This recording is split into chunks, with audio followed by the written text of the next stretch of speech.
All right, so the next type of hypertension that we'll be looking at is the renal hypertension. Now, this renal hypertension is the normal hypertension we know. Okay, so they are calling it renal hypertension simply because there is hypertension, and what is causing it, the problem is from the kidney. All right, so renal hypertension. We'll get to look at it, we get to look at the definition, the different disease conditions of the kidneys that can cause it, the symptoms, the diagnostic test, the treatment, and everything that is involved. For the definition, we say that what this renal hypertension is also known as what renovascular hypertension. That should always be there. In fact, in the description of the YouTube video, I always put renovascular hypertension because some people know it as renovascular hypertension. It is actually a high blood pressure, and the cause of this high blood pressure is because you are having a narrowing or a blockage in the renal arteries. Where's this picture? All right. So there's deposition of fat along the walls of the renal artery, and that's narrowing or blocking it. Okay.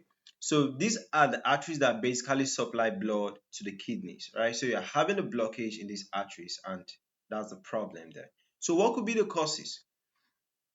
It could be that there is what build up of fat. That's what atherosclerosis.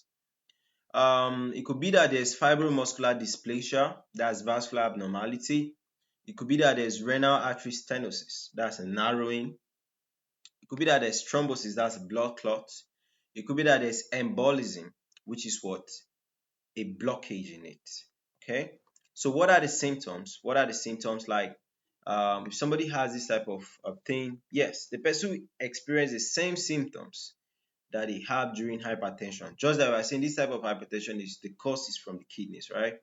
So you see high blood pressure, you see what headaches, you see dizziness, fatigue, that's what flank pain, nausea and vomiting.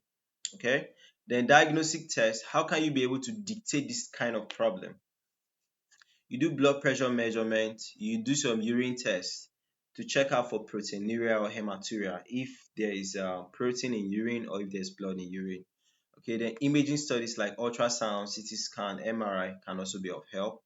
The renal angiography, this way you are trying to now what? Look at a picture of the renal arteries, okay, to see if there is a blockage there, there's a partial blockage or complete blockage. The plasma renin activity test. So treatment, you might want to give something like some medications like what ACE inhibitors as well, angiotensin converting enzyme inhibitors. Then the ARB, okay, those are the angiotensin receptor blockers, the calcium channel blockers. Then diuretics, you might want to give all of that. Then angioplasty and stenting, then surgeries, okay, where you're doing surgeries. Then lifestyle modifications like what diet changes, exercises, weight management, stress reduction, all of that. The complications is what? Kidney failure. This can lead to kidney failure, can lead to heart failure, can lead to stroke, can lead to what? Coronary artery disease, can lead to peripheral artery disease. Okay, so that's it for renal hypertension, also known as what? Renovascular hypertension.